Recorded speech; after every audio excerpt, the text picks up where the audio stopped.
Hello everyone, Rabbi Rosen here, hoping all is well with you, and again, wishing you a Shabbat Shalom as we always do.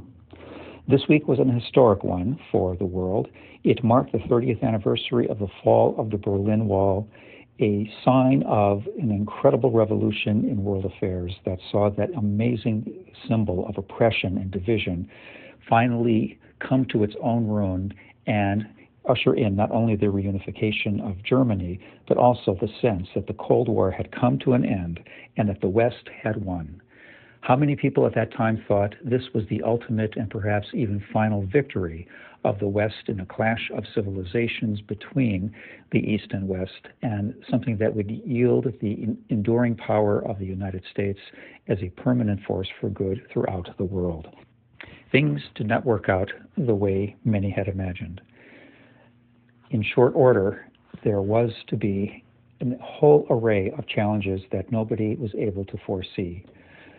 Of course, 9/11, the rise of Al-Qaeda, later ISIS, the experience of yet further genocides throughout the world, including the terrible one in Rwanda.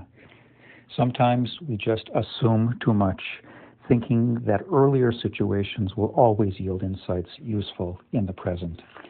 In fact, many an individual has pointed out that we seem to be fighting the wrong war. We learned lessons from the previous one, thinking that the current one will simply fall into place based on that past war, and it rarely works out that way. That's why this Torah portion is so unique.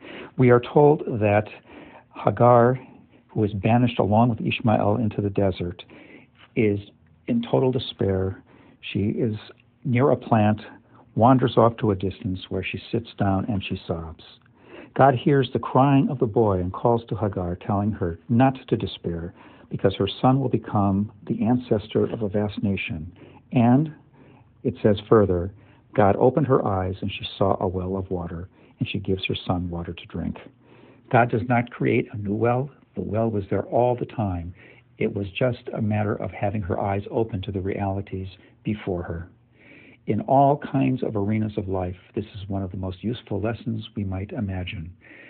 To always have open eyes for the present situation before us. Not to believe that just because we've had something similar in the past, that every lesson is instantly and automatically transferable. But there are so many possibilities to glean when we see what is before our eyes. Tears to be dried, hope to be shared, the possibility of truly listening with great empathy and hope to be able to say, here is something that needs my attention, and perhaps something to teach me that I had never thought of before. So it's not only the past that teaches, it's open eyes for the present. Shabbat Shalom.